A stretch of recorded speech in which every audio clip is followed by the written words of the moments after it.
back to GlowChat, a podcast all about skincare, self-care and everything in between. I am your host Vic and I'm here with the founder of Claire. Hello. And we are very excited because we have a very special guest today. Joining us from Peru, no less.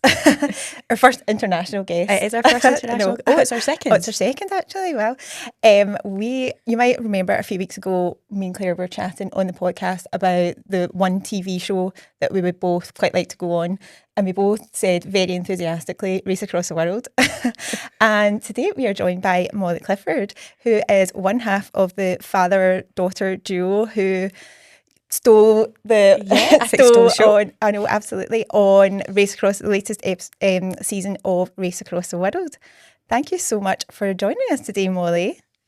Thank you so much. It's so funny that you're saying that because it's weird not having Daddy here. I know. We can get him in next time, okay? Oh, yeah. Oh, he would love to talk all things skincare and hair care and the crack. We are so excited to get into it all. I Absolutely. Know. So you are joining us from Peru today. Tell us a little bit about that, first of all. I took a year out to do what's it called, Race Across the World. So that was at the start of the year. Kind of September, October was when we filmed. Okay. And then as it was getting like time coming up, I was like, oh my goodness, I actually have to start and do work. And then I was like, oh my goodness, I need to go somewhere. Mm-hmm. So I ended up booking Peru very last minute. It was a place I told everyone that I was going to if anyone asked me. Mm-hmm. So I was like, I'd been lying all year. And then people were asking me silly questions like, what's the food in Peru like? And I was like, I don't have a notion. But I was meant to have a notion because I'd been there.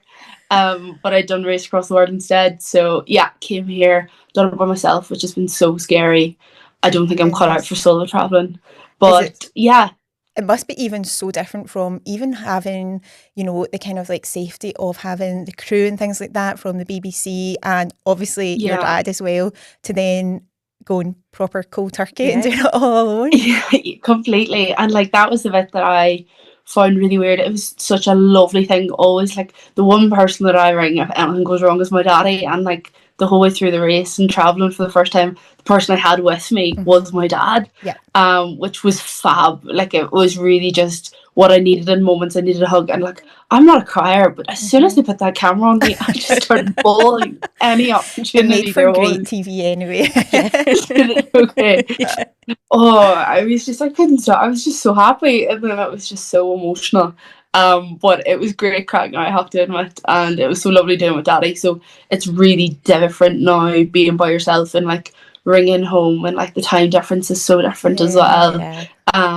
But yeah, no, it's been fab. It's been cool as well, I have to admit. Amazing. That is so brave as well. I know. Amazing. I don't know if I could do solo travelling. Yeah. Absolutely. I think certain places I have done it a couple of times, but there's been city breaks and very, European places. But somewhere like South America as well. I think even as a woman, the things that you need to think about that men can go and do this, and it's no big deal for them. Whereas as a woman, you're always having to kind of second guess yourself almost as well. Yeah. Completely. And like I would say I've been kind of conscious, and I've been very lucky that I've had friends do it before, but in fairness they were lads, and I was texting them before being like, oh, what you do for this? And they were like, oh, we just worked it out. And you're kind of back of your mind, you're like, I can't completely just work it out. But at the same time, Peru, I have never felt safer in my life. Wow. Like there's not one place that I was kind of like dodge, and like this is me arriving in off at 4 o'clock in the morning bus and stuff. So honestly, Peru has been amazing. But I'm actually in Chile now, which I completely forgot about. I was talking to you if I was in Peru, and I forgot that I'm in a completely different country. The jet set life right now. I know. Like, where am I right now? I know. So I'm actually in Chile, which sorry, I've just lied to you. But yeah, that. But this has been a bit more different. But Peru absolutely was so safe. Oh, nice. That's good to know. That's good. So anyway, let's go back to the start of your journey on Race Across the World. Okay, so it was yourself and your dad, Andrew, who was one of you who decided, oh, I love this show, I think we should apply for it. How did the conversation come around? The conversation actually was, we keep calling it a joke gone too far, and that's exactly what it is we were sitting and we were actually revising for my exams, and it was my last weekend before my exams, and Daddy was like, Mum, come downstairs, we'll watch something, like it's 9 o'clock at night, like throw yourself out. And Race Across the World was on. It was like the last 2 episodes of Race Across the World we were watching it. We always would have watched it when I was at home, but when I went to uni, kind of with the BBC in the south, I went to uni in the south of Ireland. Doesn't really get it, so had really watched it, and I was like, oh my goodness, I love this show. And then just like the X Factor, you know, when it comes up at the end, it pops up, do you want to apply for next year? And we were like, yeah, we will. Yeah. And we threw an application in, and literally within maybe 5 or 6 weeks, it all just took off. And they were like, oh my goodness, can you come and do this? And we were like, I'm meant to be starting a job next year. Daddy was like, what am I going to do with school? And it just happened really quickly. So very much Daddy filled out and instigated the application, but I was very willing to go along with it. It was kind of distraction technique. Anything but revising was kind of how it happened. So absolutely. Procrastination works. It does. It pays off very well. As the queen of procrastination, that is really good for me to hear. Yeah. Absolutely. So have either of you done anything like that before in the past? Absolutely not. No. Absolutely not. I actually had been to Guatemala maybe about a month before, which sounds really exotic, but my friend had booked it, and I had arrived with a rolly suitcase, and she was like, we're going backpacking. And I was like, I have a rolly suitcase. That would be me. That would be me. And I had such lovely outfits planned, and she was just like, we're going to be wearing cycling shorts. And I was like, so good. I've got my, I was happy to be there. So I had done slight backpack, but it was only for 2 weeks, and I really would say we lived it up, the life of luxury. And there was about 40 of us went from my uni, so it was kind of like a final year exam holiday. So that's really it. Daddy, absolutely nothing. Have you done anything? No. Well, I went to Australia for like 6 weeks when I was at uni, but again, we turned up at these hostels, and I had the massive rolly suitcase, and then you get to these hostels and there's like this tiny little locker for you to put your things in, and I'm like, where's the place for the suitcases to go? But it was so much fun, and at the start, you know, it was myself and one of my friends, and we were like, at the start, oh right, let's just book the smallest room in the hostel, because then hopefully there's no one else. By the end of it, we're like, what's the biggest room you've got? Because honestly, the people we met were just, that was, the holiday was, you know, the people that you met along the way. And there's so many people. This was, I'm really showing my age here, this was probably 18, 19 years ago. And the number of people that I still speak to, or, you know, having social media that I met from, you know, sharing a room with these random people. It was so funny. Amazing. It was really, really good fun though. I interrailed around Europe. That's when I got engaged. I'm engaged in Monaco. I'm very jealous. Yeah. And then for our honeymoon, we travelled around Borneo. Oh, wow. I forget. I'm always like, I haven't done anything. And I'm like, oh, I have. I don't have my geography teacher dad with me to tell me where Borneo is. Borneo's really close to Australia. And it's like half of it's Malaysian. So we did, there's two sides, there's Sarawak and Sabah. One side's Malaysian, and it's like quite a different culture, but there's a lot of like it's quite like a nature trip, but there's a lot of like history. There's still like there's actually still some actual head hunters in Borneo and parts of the jungle. And then there's the other bit, which is, I think they're both Malaysian, but it's two different states, Sabah, and that has probably got a lot more Japanese influence because it was occupied by the Second World War. There is the orangutan sanctuary, which is amazing. And we did a lot of we were in motorised canoes going up and down these like rivers, and there's like 4 metre long crocodiles just swimming right past. Snakes and things like that. Yeah, it was very we went to like a bat cave. We did. I remember walking Sorry, that would all scare the shit out of me. I was just going to say, you're absolutely not selling this to me at all. It was actually really good. At the end of it, I was in a Shangri-La 5-star resort for 5 days. It was fine. We had like a personal chef on the beach at one point, so it was good. But I would really recommend Borneo. I absolutely loved it. Okay, yeah. You can add that to your list. Cool. So tell me about what your relationship was like with your dad before the show. Was this something, you know, that people could see, oh yeah, they would make, you know, a great team together? Or people like, are you sure if you thought this through? Yeah, no, absolutely. I think I'm very close with my dad. Like, I am the type of person that rings him 3 times a day. And in particular, my first year of uni we were always close growing up, and I got him into hockey coaching, and he would have literally driven me and my friends across country to any hockey matches or any hockey kind of trials for Ulster or anything like that. He brought me and whatever band of girls were with me, and he was very much always a very present dad. And I think I was very lucky because he's a teacher, that he was from 3 o'clock he was mine. And that was very much how it was in our house, and he was the same for all of us, but me in particular, because I was kind of out and about and doing a lot of sport and stuff around the country. But yeah, then all of a sudden during uni, or I went down to uni in Cork, kind of left, and it sounds really silly, but like even when I left, he then went off with his heart attack, and so therefore we were off at the same time. Kind of, and he would ring me and he'd be like, oh, like COVID, you're stuck in the house all day, and I was like, oh, you're stuck out in the house all day because you can't leave. So he would ring me at 11 o'clock, and then I'd ring him at 1 o'clock, and then we'd have dinner together because I was stuck in a uni apartment, and actually very similar to this bloody hostel, and with nothing to do, and he was also at home alone, and yeah, we became very close, in particular over then. So us doing it together, I don't think surprised anyone. I think it was more just the fact that we were doing it was kind of the more of a, what the hell are you at, lads? Yeah. Obviously that is just like such a different environment as well, obviously being close, but then there is travelling with someone for that length of time as well. And I think it was a really interesting dynamic as well, just seeing the kind of like parent-child, you know, scenario play out as well. And how that changes, because you're obviously like, you're an adult, so like there was a bit in it which I can't remember, you were up a mountain and your dad was like, it looks amazing, and you were like, yeah, but we could have some fun. Like, you were like, we could go to the pub. And it was I just thinking that I was like, so many people are going to resonate with that, with like a parent being like, appreciate where you are, and then the younger one being like, can we go and have some fun? Probably quite difficult balancing though, the like obviously then, you know, rather than just relying on your dad that, right, okay, you know, he'll sort it, you know, rather you're obviously very capable as well. So it was just like him obviously having to like relinquish that little bit of, you know, wanting to protect you from actually just letting you, you know, take the reins and some of it as well. And then, you know, going forward. No, completely.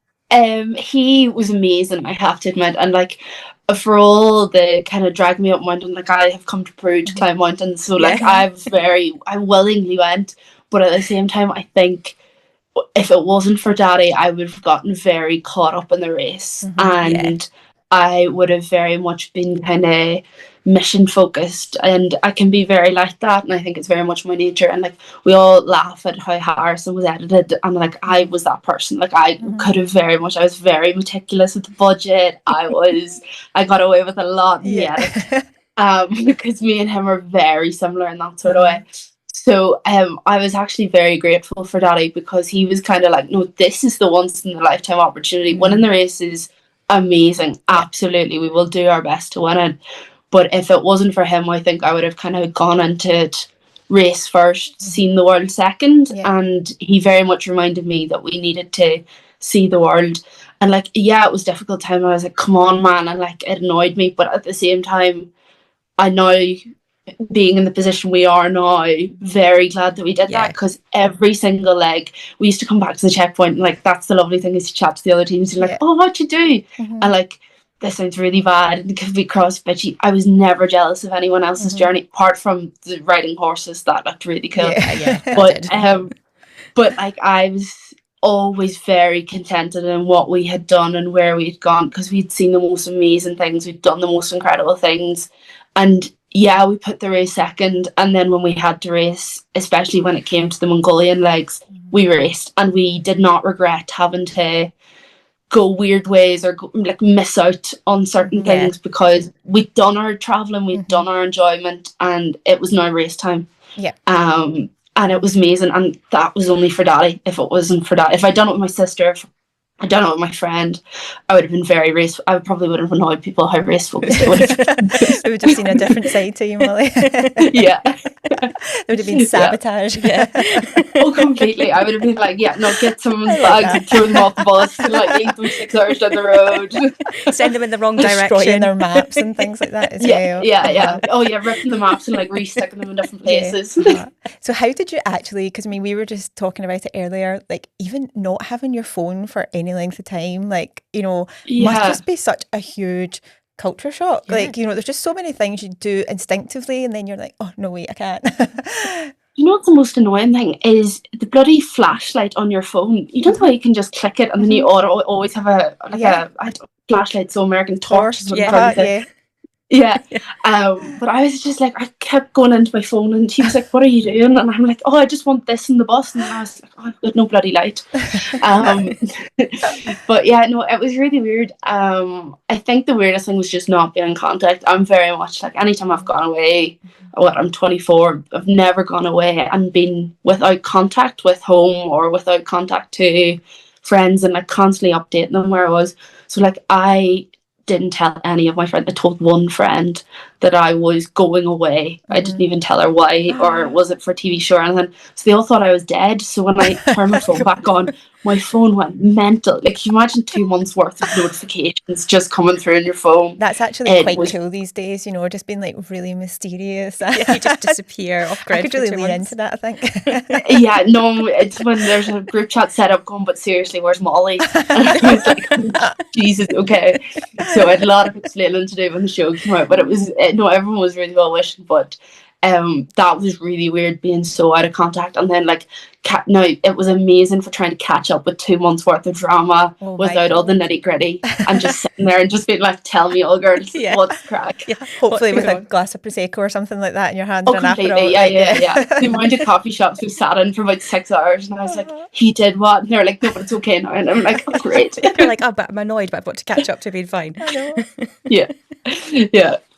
So you talk about, obviously, your dad is a geography teacher, and he kind of was so honest during the show, talking about how, you know, in life where, you know, he, you know, met obviously your mum, and then, you know, life just happens, and, you know, you're doing the sensible thing, you know, you get a good job and then you raise a family, and there is still, even in this day and age, so much societal pressure that there's the right way to do things, which is, you know, going to uni, getting a good job, and then, you know, saving up and buying property and meeting someone and then buying bigger property, and this constant cycle. Whereas, you know, he, you know, talks really openly about he missed out on so much, you know, traveling and things like that as well. Yeah. Do you now feel like you need to almost, like, even just you taking this time out, that's, you know, it's really good to even see another woman doing this as well, you know, having that chance to actually explore? Absolutely. And I do think there's a huge pressure, and I think you very much get thrown into it immediately, and Daddy was quite aware of that. Like, he met Mommy in first year uni, and then like, just as you say, life happened, and before he knew it, he was 53, and he's very open and honest about that. But I had a conversation with him about even doing the show, and he was, me taking a year out is so unheard of. Like, the point of kind of coming out of uni and going into your first year F1, nobody takes a year out. Like, anytime I was emailing people about, like, has anyone ever done this before, like going on Reddit trying to find something about someone doing it, nobody had done it. And he was like, but you can do it. And like, that was such a, like, eye-opening to me, was that just because nobody's done it doesn't mean that you can't do it. And do take the year out, and there's no reason why. And like, I'm going to be a year older than everybody else becoming a consultant, but like, people start medicine when they're like 45. Like, I had people, it was someone in my course that's come back from doing 10 years in the army to start doing medicine, and like, he's got 2 kids and everything, and you're just kind of like, that's amazing. And Daddy's very good at kind of encouraging us to do it, and us as 3 girls in the house, he's like, do not go the normal way, do not follow the crowd, don't be the sheep. And very much how I've lived my life the whole way is kind of go to the different uni, go to do race across the world, like, just do it differently and enjoy it. And you're very much right, as a girl, it's very unheard of. Everyone's expecting you. All my friends are texting going, oh geez, where's the boyfriend, and like, all this crack, and why are you not buying a house and all this, or are you worried about buying a house? And I'm like, no, I won't, because it'll happen. And it's not a priority. No matter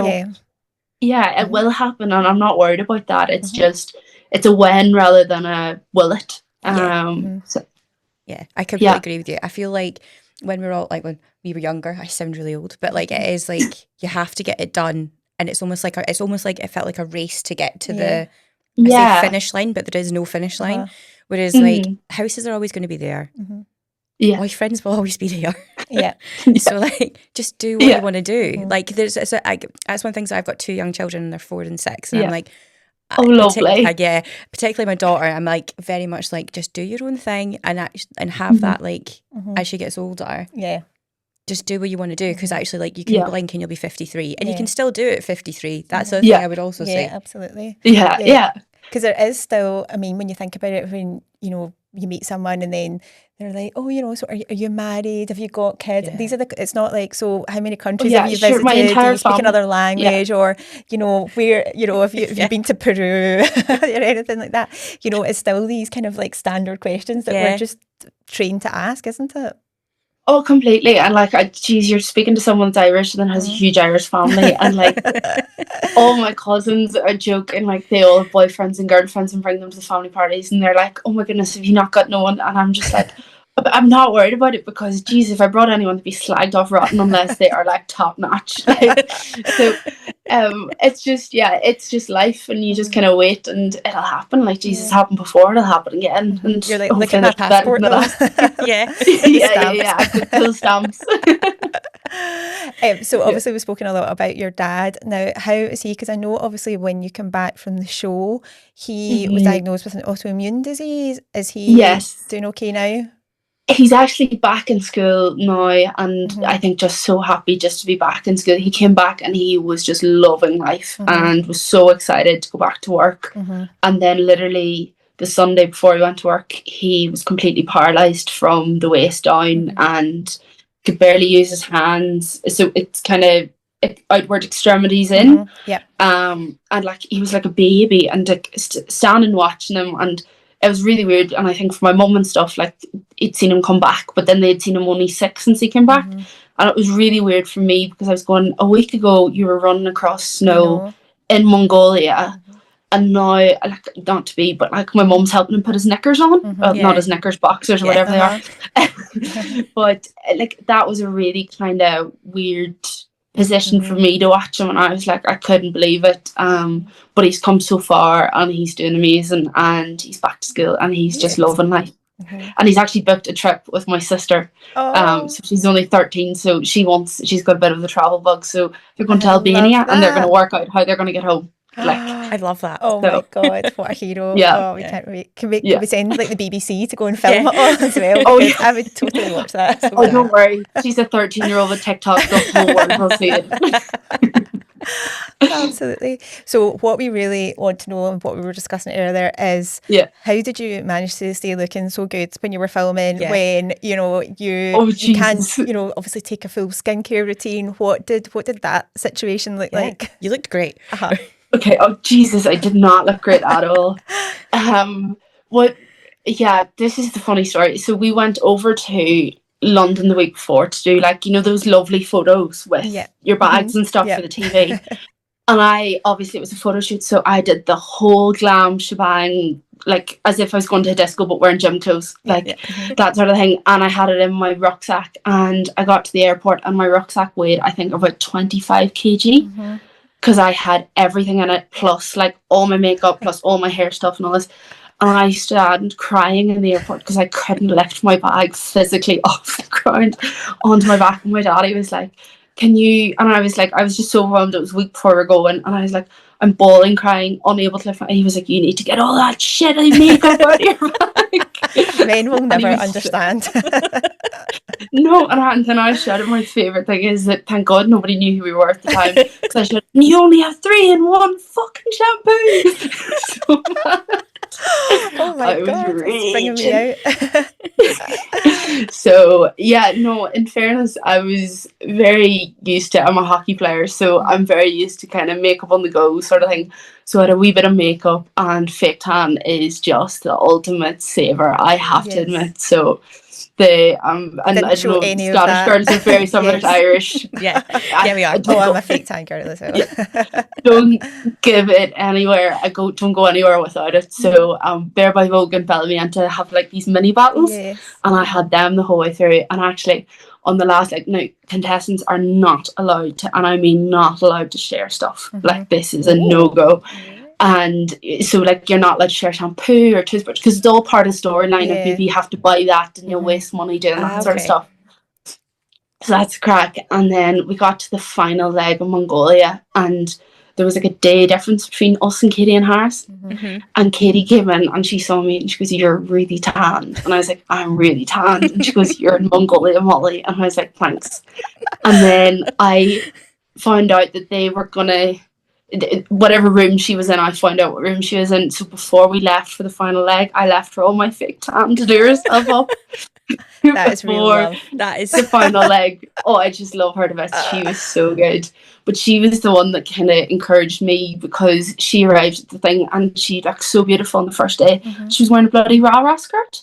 And I was like, "Sorry, are we allowed to wear nice clothes?" So I like brought the makeup and the fake tan, but like I'd forgot that you can wear nice clothes on TV. And I was like pure gym gear the whole time. And I was like, "Who's your one with the rah-rah skirt and the lovely linen trousers?" So yeah, that was kind of, it became not a competition, but between the two of us, we had a good crack of kind of doing ourselves up and kind of, oh Jesus, slickbacks are just, thank God they're in trendy, because it was just grease.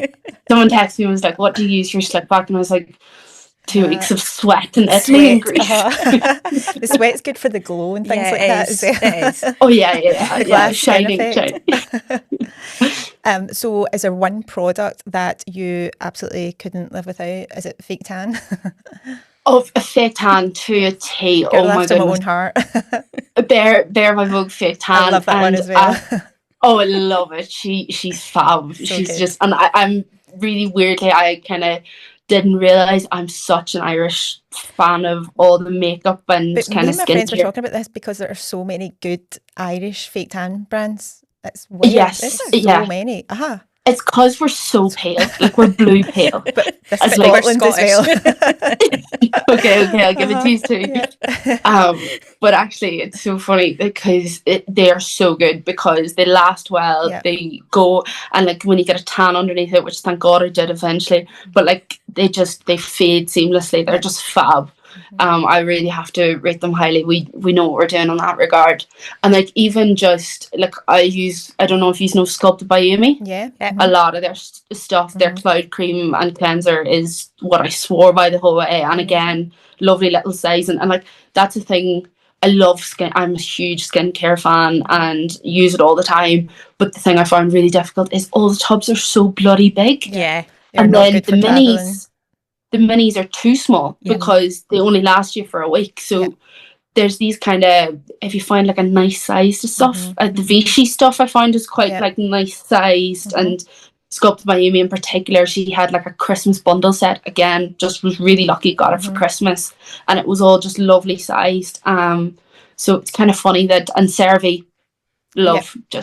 So I'm trying to name all the things that I'm doing, but yeah, it was the nice size bits that I ended up bringing with me. And then because I used them for 2 months straight, I was like, no, this is now absolutely swear by it. Because you've got thousands of things sitting in your drawer, and then it's what you actually use day to day. So how long was the whole process of, obviously when you arrived in Palermo till the final checkpoint in Mongolia? In around 2.5 months. So you were away for 2.5 months. So that's what you relied on. So you had like a shampoo that size, conditioner that size, all that sort of stuff. So I had that was no idea that was it weirdly was that long. Did you?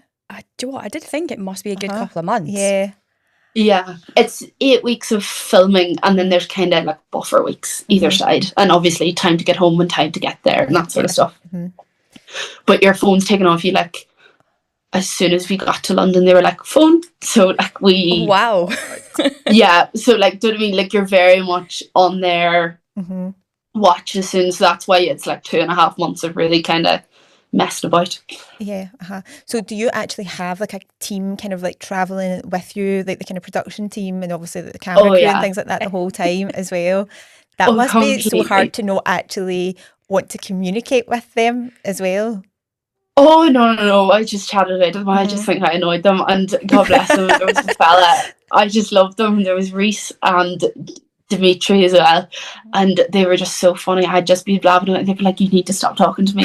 You're meant to be on camera and I'm not meant to be here." And I was like, "No, but like tell me all the gossip. What's happening?" And they weren't like, "That's what I get for having Irish people on." Like, oh yeah, it was a problem. And Reese was Welsh as well, and he was just so funny because he was just like right the same when he was just chatting crack, and then we'd be like, "Oh no, okay, we have to do a bit of work." So yeah, it was lovely. We were really lucky with our team. We loved them so much, and yeah, they were fab. And like, it's weird because I signed up to travel with my dad, but you end up traveling with like 8 extra people, and like you are traveling the world with them, and like it is a wee bit like kind of traveling in a hostel, because you meet them and obviously you move on, and like you become friends with some of them, and some of them you don't stay in contact with, but as a whole, you just love them to bits, and you're like, oh my goodness, wish you all the best. Oh, that's amazing to hear it, isn't it? I know you forget about that whole side of things as well. Yeah. Is there anything that you didn't pack that you wish that you had packed, and that you have now obviously traveling South America that you were like, I need to take it this time? Oh, heatless curlers. Sorry. Yeah, I actually noticed as soon as she came on, I was like, she looks as if she's had some heatless curlers in there. You're looking far too glam for this time in the morning. Oh, thanks. I'll take that because it's very minimal. No, we were on an overnight train with Katie and Harrison, and kind of bedding down for the night, put on the big bloody what's called sleeping bag and kind of that crack. And then Katie is starting to do heatless curls in her hair, and I thought, that wagon, she's gonna look stunning in the morning. That would have been the sabotage. I would have been like, I was like, I'm gonna kill her, because I had a slick back in my hair. And like, you know when you sleep in a slick back, like it just whatever it wants to do. And I was like, I could have killed her in that moment. I was like, we're not friends at all. I think I would have needed, I needed a separate backpack full of like dry shampoo for that the entire duration. Oh yeah, absolutely. Oh, it was awful. But no, that was the kind of the silly things that you would have brought if you didn't have, and like a nice outfit. Like I just brought gym gear because I was like, oh, dry. And then obviously the only person I was talking to about packing was my dad, and he was like, this is practical, and I was like, yeah. And like I kind of forgot, oh my goodness, I'm gonna be on TV and people are gonna look at me. That's true. I would have gone practical, I think. Oh, I wouldn't. I would have gone completely impractical. I would have been climbing up mountains with like little heels on. And... Yeah, you would have. Yeah, like it's just so funny. Like my good outfit was like a nice pair of Adenolas cycling shorts, and like I was like, they're nice Adenola, and the daddy was like, nobody knows they're Adenola if they're pennies, like they don't make a difference. So yeah, that was very much like a father thing that he would say. Oh yeah, like he brought 3 t-shirts and 2 of them were the same, and I was like, why? And he was like, I like the colour. And I was like, oh, good for you. Like, it's so easy for men, isn't it? It's so easy. They don't need to worry about skincare or anything. They just look the same when they wake up in the morning. It's totally fine. They don't have to worry about if they sleep in a slick back bun. No. No. And like the best part of this is that for all me being like kind of, and I have 3 sisters, and like I'm the eldest, so like I've been very much the trial child, and like I've taught my wee sisters to do makeup, love all that crack, and love getting glam. My dad was the one that had to have a beauty budget on race because he had to get his hair cut. No way. Oh my god. Oh yeah, he has a Kazakhstani barber that he loves. And we had to take him to get his hair cut, and I was like, of all the people, and I'm gonna shout at you because he has only his sisters as well, so he just laughs at me. I was just like, I'll wait till I tell everyone that we spent money on you looking beautiful, not me. Did you not manage to find somewhere you could get like a good blow dry or something like that? Oh, if I could, I would have. I tell you now. Was there any one country that really surprised you?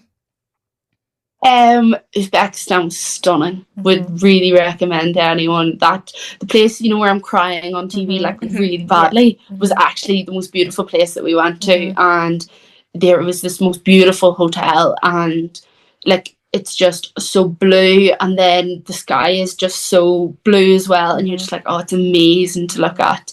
So that really surprised me, because I was like, I couldn't even spell Uzbekistan. I was like, thank God this isn't a spelling show, because I have no clue what I'm doing here. Loved it though. Wouldn't know how to put it into Skyscanner though, so like it's grand. I've been there now. I think one thing that was really amazing about especially this series was how friendly the people were along the way, that people were so helpful, and it was really heartwarming actually to see how, you know, although there's that massive language barrier, it's not like going to like a European country where you can kind of get by, you know, it's just a completely different culture, different language, and how accommodating people wanted to be for you as well. Oh, it was amazing. Like, I genuinely couldn't believe how kind people were. And like, it tell you a story, in the last leg that we did, we went to that woman and she was like, oh, you can stay with us. And we were like, oh my goodness, this is crazy. Like, thank you so much. Like, not only are you giving us a lift, you're going to let us stay with you. And like, so me and Daddy walked into the house and we turned around to the, I'm not joking, 8 crew. We were like, where are you staying? Because it's like this tiny little village. Like, I was like, where are they actually physically going to stay? Are they going to sleep in cars? And then they were like, oh, no, she's invited us to stay. And when I mean this room was about the size of like the average person's like living room, like her house was tiny, and she had 9 of us stay in the same room. And I was like, this is crazy, Daddy. Like, this is mental. Like, how kind is she? Like, I wouldn't do that. Now, bear in mind, she had 2 small kids. Like, I'm not joking, 1 and like 2 in like her kind of area of the, like, I'm gonna say it was like a small kind of bedroomy thing, but it wasn't really. It was like storage cupboard, and that's where they were. And we were like, oh my goodness, this is mental. Like, she invited us and our kids, and then she just fed us with like, and there's no electricity in this town. She just produced this like huge Christmas dinner style meal. And I was like, if I rocked to my mother's house with 13 friends, she would have slapped me. Yeah. And she would have been like, go away. Like, could you imagine feeding 13 people just on demand? Like, my God. And you had no idea they were coming. That was... And let's face it, she's never heard of Race Across the World or anything like that. It's not as if she's like, oh, you're a fan of the show, like, don't have a TV. Completely. I was hiding from the camera, did not want to be like camera famous or any of this. And like, some people were kind of performing monkeys just because they wanted to. She was the complete opposite. She was like, I do not want to be near this at all. This is my hell. And I was just like, thank you. And like, I was like, I actually don't know how to say thank you any more than just like being like, thank you, thank you, thank you. Because like, you've no way of that's the really weird bit about race, is that you leave these people and you're like, I actually will never see you again. You have completely changed my life. I'm telling stories about you to people on podcasts, and you'll never know. You just and that's the amazing part of it, is that like, we literally, I keep saying that we went from Italy to Mongolia on people going, it's that way, it's that way, it's that way. Because we'd no phone. We were just following the vibes. I just kept following the vibe, just wherever it wants to take me. And like, you were just praying that someone was pointing you in the right direction. And in fairness, the only time we were sent in the wrong direction was the last one. Oh, I know. I was just thinking about that. I was like, I'm pretty sure it was Molly that they went to. I was like, how many places are called the same? It's got the same name. 11. And the only one we shouldn't have gone to, we went to. I'm not joking. Honestly, the drama of that, my heart absolutely sank watching that. I was like, no. Imagine being there. Imagine being there. You were like, well, I can't do anything. I know. And your dad, bless him, he's trying to stay positive as well, but you could tell he was like, oh, I can't believe it. I was seething. I have to, the camera has done me justice. I was so annoyed. I was like, how have you gotten this wrong?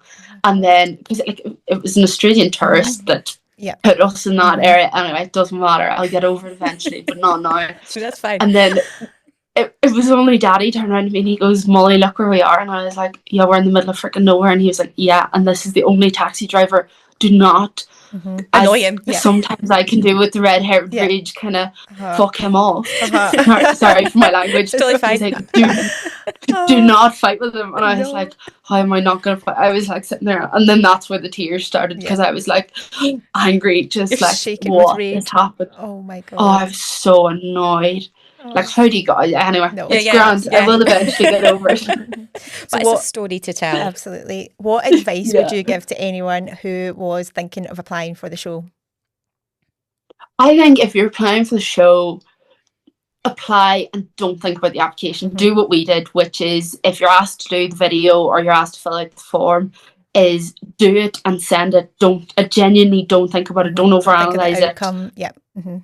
Yeah, just do it, because that's exactly what we did. We did not think in a million years. I apply for Wimbledon tickets every year and never get them, and I got Race Across the World, like, really random. Maybe next year's going to be your year. Yeah, maybe, fingers crossed. I'm going to have to camp in that bloody queue, is what I'm thinking.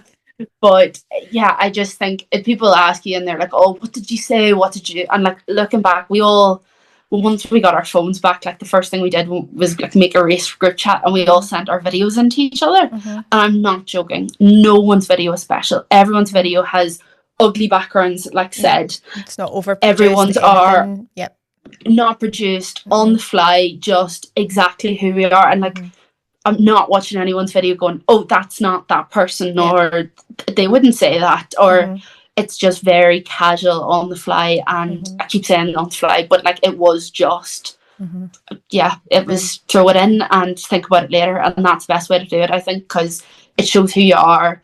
And like, it's not like your Instagram, nobody's going to look at it that deeply.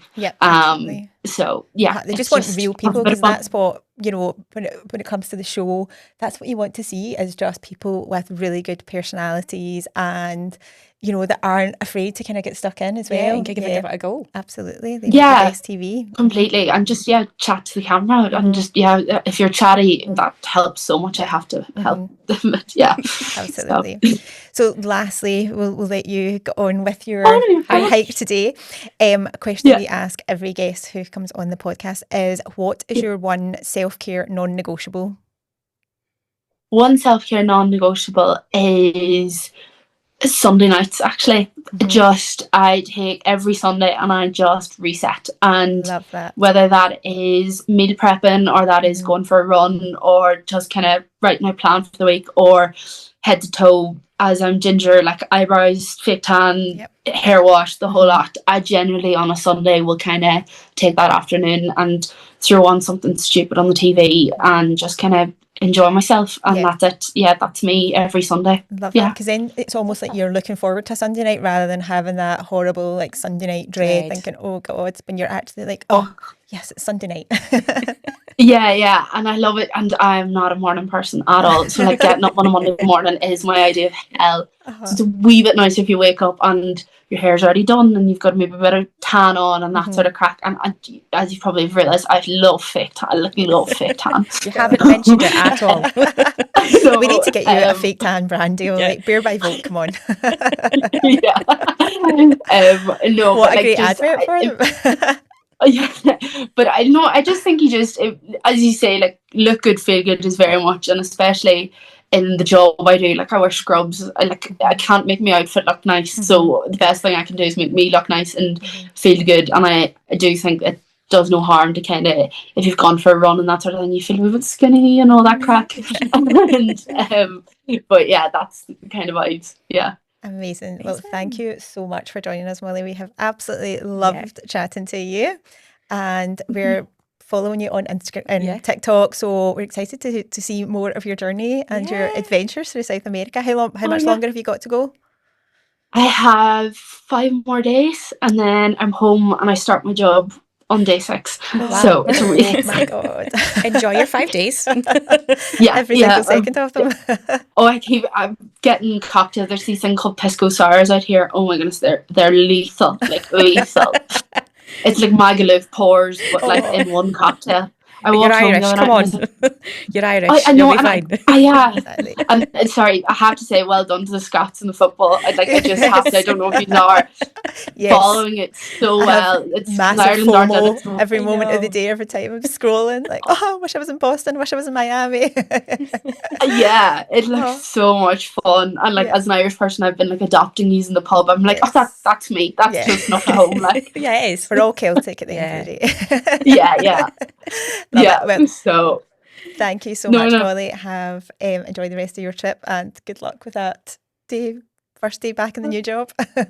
Oh, thanks so much, and thank you so much, lads. This has been so lovely. Sorry for chatting so much. Oh no, it's been brilliant. I apologise for that. So that is it for this week. Make sure you're following us you find us at GlowFound Official, and we'll link Molly's TikTok below so you can go and follow her on her adventures as well. But that's all for this week. We'll see you again soon.